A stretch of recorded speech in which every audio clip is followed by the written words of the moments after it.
This full moon is a living, breathing contradiction. The lunation is gorgeous, but the context, not so much. And it's showing us that two things can indeed be true, that there is beauty in the breakdown. I'm Whitney Kranz. I'm your mystic sis and your astro bestie, and it's my God's given duty to translate the otherworldly wisdom of the cosmos into down-to-earth insights. This place, the House of Good Spirit, is a place where we connect with both each other and our lunations, the full moons and the new moons, all in order to grow in the direction of our dreams. If that sounds like your thing, go ahead and like and subscribe. And let's get into this new moon. So let me just do a little overview here first. The full moon in Taurus occurs on Wednesday, November 5th at 7:19 a.m. Central at 13 degrees of Taurus, of course. Now, why do I say it's a contradiction? Well, picture this. It's a beautiful rose garden sanctuary hidden behind a wall on a busy, chaotic street in the middle of New York City. Or it's like a dance party in a library. The full moon is happening in the moon's exaltation, Taurus.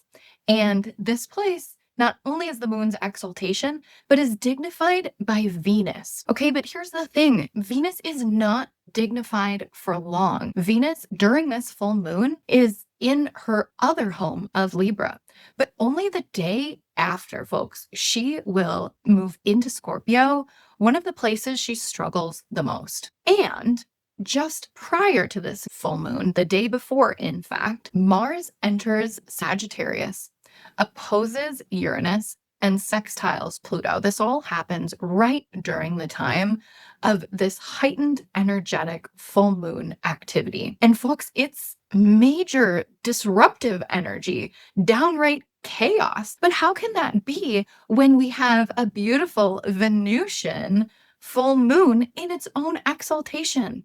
Well, the way I see it, we are presented with an opportunity here to grow. How are we growing it? We're growing something in the darkness. So we can ask ourselves, what does peace look like when the world around us is not peaceful? We will answer that question. But first in our show today, as always, we're going to do a deep dive on Taurus to really understand the archetype.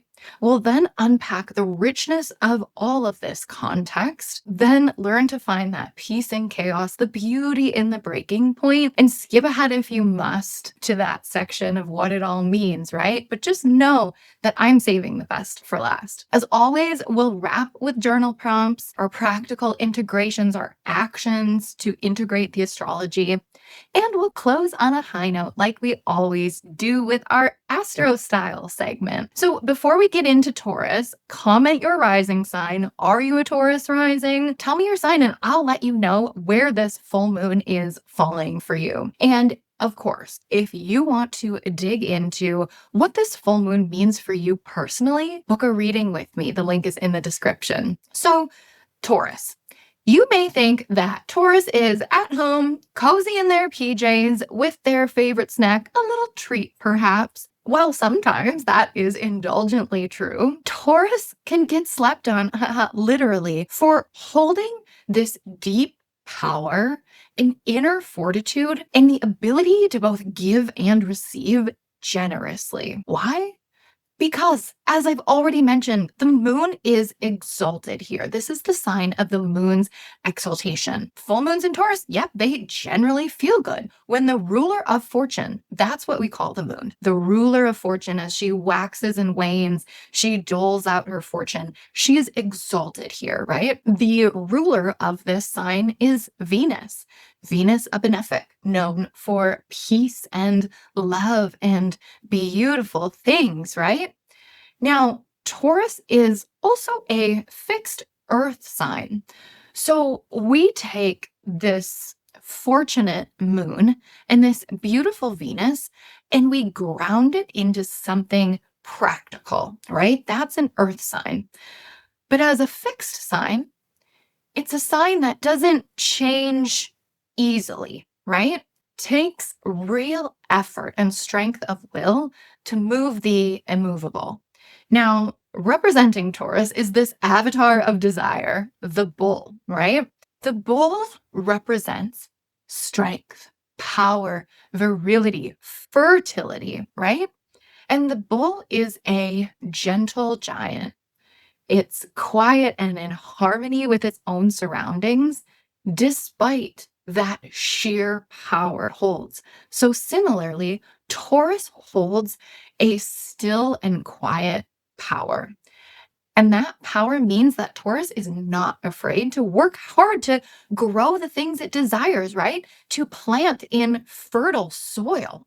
And there's an aspect to Taurus that I really love. One of my favorite things about Taurus being ruled by an exalted moon here is this sense of, we equate the moon often with memory, obviously emotion and feeling, of course. But because of this association with memory, there's this true sense of nostalgia that pours through Taurus, this keen awareness of the present and the importance of the past in forming that. And it really creates this sweetness that Taurus has. And sometimes that sweetness can go a little bit overboard, right? I think we often see a portrayal of Taurus as the stubbornly comfortable one, always seeking the most comfort, right? But what we actually learn in this sense of comfort that ties to Taurus is that slow and steady wins the race. It's not about being stubborn. That's another bad rap that Taurus gets, right? That's a fact of a fixed sign. Sometimes, yeah, like a bull, you can dig your heels in. Actually, my dog must have a Taurus in there somewhere. Whenever we go for a walk and he doesn't want to go further than I intend to go, oh, he digs his heels in, right? So Taurus can sometimes portray that quality. And, the other thing about Taurus too is this, almost in that comfort that we're talking about, there's a way in which Taurus can indulge in the luxurious things, right? The things that they truly hold dear to their own sense of comfort. And when I talk about luxury, sure, that can be designer bags and beautiful clothing, right?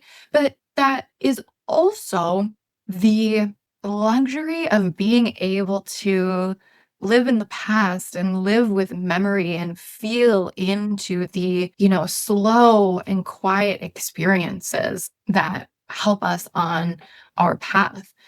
Why does luxury even come into the picture? Well, Venus and the moon, right? The moon as fortune. So depending on the placements, Taurus can be a very fortunate sign. Think of where it is in the wheel of the year. It comes right after Aries in the fertile spring. So that's a little bit about Taurus. Now, let's talk about, as we know, as astrologers, we are detectives. It is important that we look into the context of this full moon. And the first thing I want to do when we talk about the context of this moon is actually talk about the new moon that happened late April 2025. It was April 27th. And that new moon in Taurus was in a direct T-square aspect to Mars and Pluto. So you remember this spring and late last winter, we had several Mars-Pluto oppositions. Now, Mars in Leo or Cancer and Pluto in Aquarius or Capricorn, depending on the point of the year. But this was our last opposition, Mars in Leo opposing Pluto in Aquarius. And this was an intense time. So that moon was directly configured at the top of the chart, squaring that opposition. And what this is telling me is that there is some real Plutonian history here that's being reactivated. Why? Because this whole chart of this Taurus full moon is positively pulsing with energy. I mentioned in our quick overview, right, that on 11/4, November 4th, Mars enters Sagittarius and opposes Uranus and then sextiles Pluto in Aquarius. So see how we have some of the same players that were present under the new moon. We have them present here in this full moon chart as well. Now, Venus, on the other hand, which is beautifully dignified at 28 degrees of Libra under this full moon, only the next day on November 6th, will leave its place of dignity and enter Scorpio, only to square Pluto again.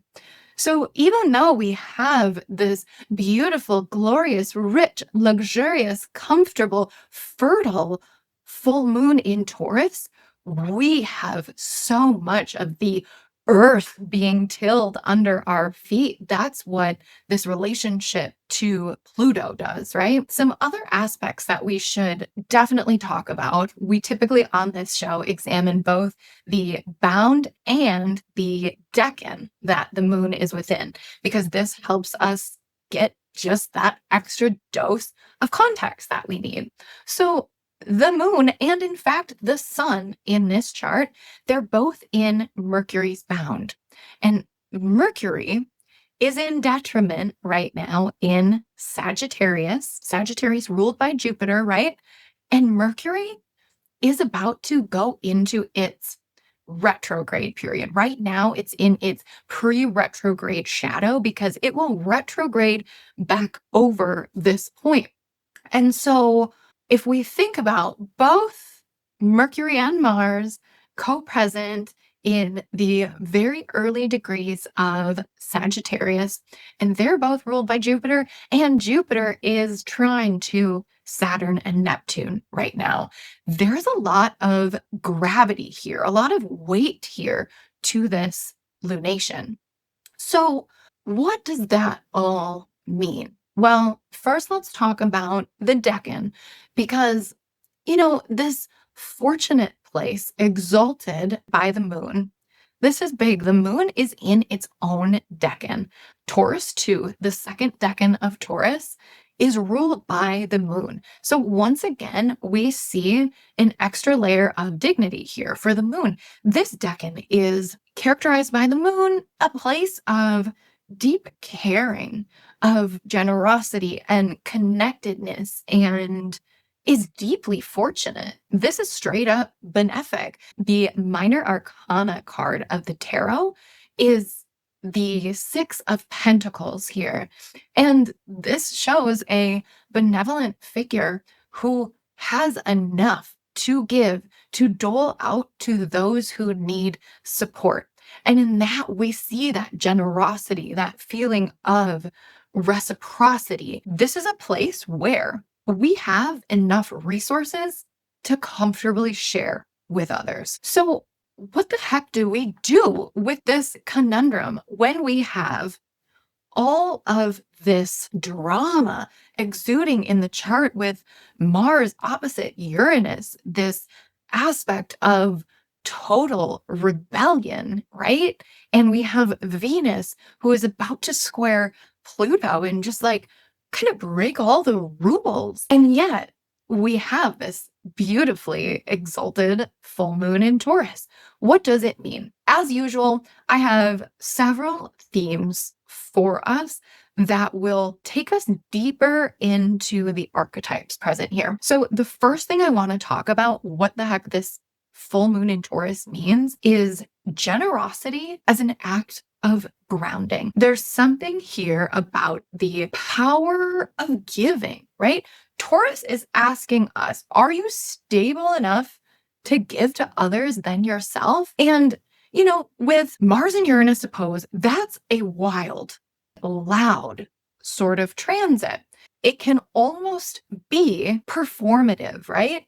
So what we need to ask at this moment is, while tapping into our generosity and the resources that we have to share with other people, is that generosity is not as a performance, but as an act of that grounded reciprocity, right? When we think about the way the moon, the ruler of fortune, doles out her fortune, there are no strings attached. And so when you give, when you dole out your own little sense of personal fortune to others, are there strings attached? What this is showing is that we need to liberate that sense of the strings attached to how and to whom we give to.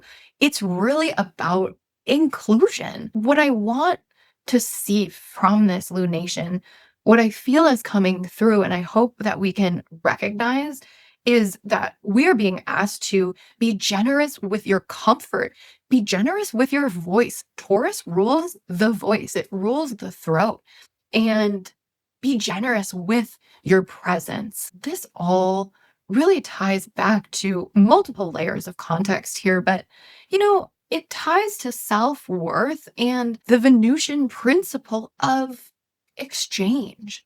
And that's what we do under a Venus ruled lunation is we connect. So with a Venus ruled connection, we're also asked to find peace, find that peaceful rose garden sanctuary in the middle of the busy city, right? So the next thing that we're being called to do under this full moon is to find peace in the chaos. Because this is where Uranus and Mars continue to come in, right? This erratic energy that disrupts the typical steadiness of Taurus is here for a reason, like it or not, right? Like it's a benefic lunation, but it's a loud one. Benefic does not mean quiet, right? And so if we're talking about themes of peace, like, even if we do it loudly, it's okay to be radical in the way that we protect our own peace, as long as we're being conscious and empathetic of those around us whom we're affecting. It's like either we shut out the thing that disrupts our peace, we just shut it out completely. We move the rose garden to the countryside. I mean, hey, you could do that. But there is a beauty in the juxtaposition of finding peace amidst the chaos, because we're always going to deal with that chaos in life in one way or another. And to this, let me bring the voice back into the question, right? Your voice is a tool. It's okay to be loud when you need to be. We want to use our voice, our resources to ground into and find that inner oasis, right? Find the peace in the chaos at this time. But what this chart is also showing is that Taurus is a place of growth, right? We grow things that last out of the Taurus part of our chart. It's steady, it's stable, it's grounded. But growth is not always comfortable, right? Transformation is not always comfortable. And hey, it actually happens all the time, but we're lucky enough to have 2 Venus ruled lunations back to back, right? Because the new moon in Libra doesn't always fall this late in the season. So we are coming off of a new moon in Libra and into a full moon in Taurus, both Venus ruled signs. So there's a little bit of a way that with all this Venusian gooey goodness, we might have our rose-colored glasses on. 2 Venus ruled lunations can do that in a row. But as Venus moves into Scorpio, Venus is actually asking us to trade our comfort for our growth. And, it's like they say it's growing pains for a reason, right? Transition isn't so comfy. But this is when we need to keep the long game in mind, right? There is a beautiful long game at play. And just like it takes dedication and care to plant and grow and fertilize those beautiful roses in our garden, those roses, they come with thorns. Beauty is not always comfortable. And with that, like seeking comfort at all costs can really become its own trap, right?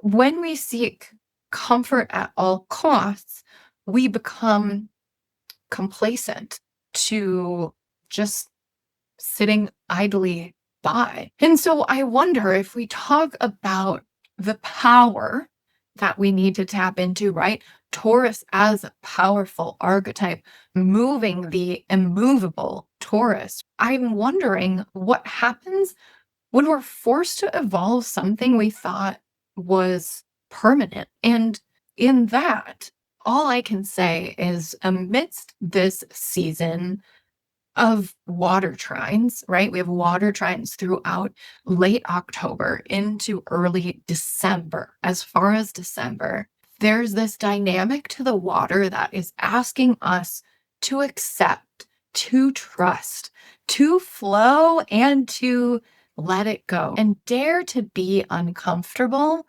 because if we can allow ourselves that, the results will pay off. And if what we're growing is starting to take root right now, this is how we transition into the last theme that I'm feeling from this Taurus full moon. I told you I was going to save the best for last. I love this. The time that we are in collectively, I want to talk about, what are you growing in the dark? What are we growing in the dark right now? That's a contradiction in itself, right? Growth in darkness? What? Plants need sunlight, photosynthesis, right? To grow and to thrive. But that is not always true. Not only are there several seeds that need to germinate in the dark, but think about the mycelium, right? The mycelium is this massive network of mushroom fungus that is beneath the earth, yes. And what is happening here is kind of like the mycelium. It is creation and destruction simultaneously, holding two things. Doesn't that sound an awful lot like Pluto in the mix and the Plutonian lessons that this entire 6-month lunation period is asking us to grow and to seek and to deepen into? Because the way that fungus and mushrooms work, fungus and bacteria, that's included, right? Bacteria grows in the dark, but the fungus breaks down what is dead and dying, and it helps speed up that regenerative process.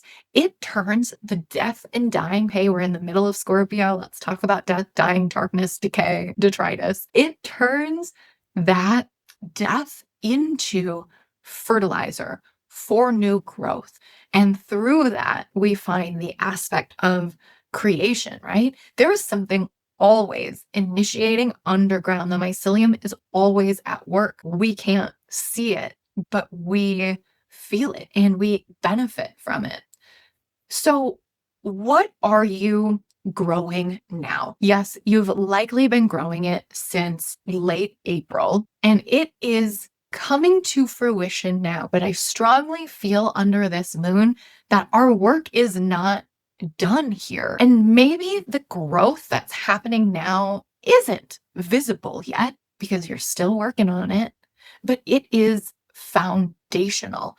And so, are you the strong, steady bull who can wait with patience while driving toward that result? Are you the strong, steady bull, or are you the shadow side of Taurus? The shadow of Taurus is, think about the myth of the Minotaur, right? The Minotaur that lurks beneath the castle, trapped in its endless labyrinth, right? Like some modern day basement dweller hiding away and stockpiling out of fear and prepping for disaster instead of using their strength and their voice for reciprocity of peace. And so, what I think is that what we've been growing in the dark is really only beginning to reveal its beauty and maybe a little bit of wildness too. So, my ask is that you feel into that. You feel into the positive aspects of the things you're growing in quiet right now in order to later unveil them and bring them forth in the strongest, most generous possible manner. So, now that we've discussed a little bit about what this means, let's move into how we integrate it. This is a really important part of my astrological practice. We can't just, or we can, but it's not a very good idea, just like hang out and watch the world go by. We got to do something. We got to do something about it. And I think that reflection and journaling is such a healthy practice and something that can really help us tune into the transformation that the cosmos has in store for us. So, when you're journaling this season, I want to know, when life feels noisy or uncertain, what helps you feel most at peace in your body and your environment? Where in your life are you being called to give more freely? Not to prove your own worth, but because you're resourced enough to share. And where have you been resisting change because it threatens your sense of stability? And what could it possibly look like to trust the long game, to allow some temporary discomfort in the service of lasting beauty? And what creative or emotional growth has been unfolding quietly beneath the surface since the Taurus new moon in April? What is ready to come into full bloom now, even if it feels imperfect or uncertain? So, journaling is not the only thing you can do. I've got several other ways to help integrate this astrology. I have a little theme song for this full moon. Do you know the song Let Go by Frou Frou? Frou Frou, who is also Imogene Heap. This song was really, really popular in the, I want to say, early 2000s. It's so beautiful. The lyrics to this song and the musical quality perfectly fit this beautiful yet chaotic and regenerative quality we're experiencing here. I mean, honestly, you could go listen to the whole Garden State soundtrack, like feel into that nostalgia, those memories we held. I know for me, music helps me get there. If I need to get into a certain headspace, whether that's relaxed and calm or energized and ready to go, I love music as a tool. And so, under this Venus and moon ruled full moon, go listen to some good music to feel into the nostalgia and look at photos of happy times when you felt most at peace and bring that with you into the present moment. I've mentioned multiple times that Taurus rules the voice. And so I think the other thing that you can do at this point is use your voice. Use it in heartfelt conversation to create something meaningful. Even if it's just singing to yourself a peaceful little melody or singing along with the song Let Go by Frou Frou, right? You don't have to go create a podcast, right? To use your voice, but do something with your voice to promote peace in this chaotic world. And we talked about how you can find peace in the discomfort. I think a really good idea at this time would be to create your own little oasis ritual. In this, you want to tend to your space. You could light some white candles for the moon. You could light some pink candles for Venus and sit and focus on your breath. Ground into the moment with some breath work. You could add in your journal prompts here, or you can simply sit peacefully as you ground in and remember that you can return to this space. There's so much power in creating your own peaceful container, right? That you can return to this space with your intentions and your actions anytime.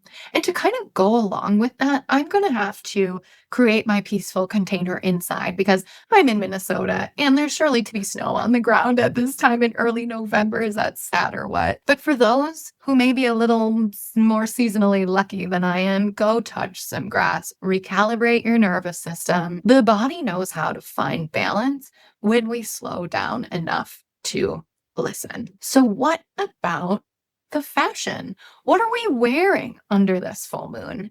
It's time for Astro Style.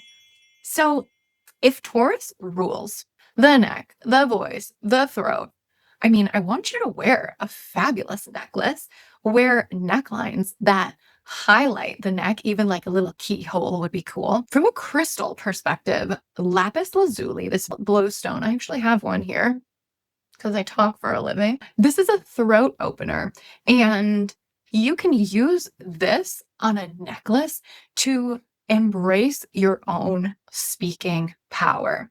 So go find yourself a powerful little lapis necklace and use your damn voice. Now, from an outfitting perspective, Taurus style is pretty practical, but also plush. So I'm thinking you want your cozy sweaters. It's sweater weather, right? In the Northern Hemisphere. Throw on our Boston clogs, right? The Birkenstocks, right? Bonus points if you've got the ones with shearling in them. But this is a time to in this darkest season of the year, incorporate the spring palette into fall, like lilac that blooms in early spring in Taurus season, right? That very light lilac color pairs beautifully with a rich chocolate. Or what about blush, a very soft pink that pairs beautifully with olive green? Another combination I love in these lights and darks together is a sky blue paired with a navy blue. And remember, at the end of the day, Taurus lives to incorporate both beauty and ease and comfort. So be comfy. I want to thank you for making it this far, friends. As we close, this is a time to remember that real stability is not avoiding disruption. In fact, it's knowing how to return to your center when the world tilts on its axis. I'll go ahead and tell you a secret again, right? Like, if it seems hard, that's because it is. We are confronted with challenge daily, right? Finding peace in destruction, finding beauty in the breakdown, and comfort in chaos is really freaking hard. And because of that, I had some trouble with this episode. It made me deeply sad for the current state of the world. And you might feel that here, right? I am wistfully wishing for quieter times. But then I realized that those quieter times, they weren't quiet at all. The world never is. It's simply about calibrating your mindset. And it's not to bypass here, right? But it's to find anchor in the storm, because the more supported and grounded we are internally, the more we can help spread that to the collective. So it is my wish that you find peace within the chaos under this full moon.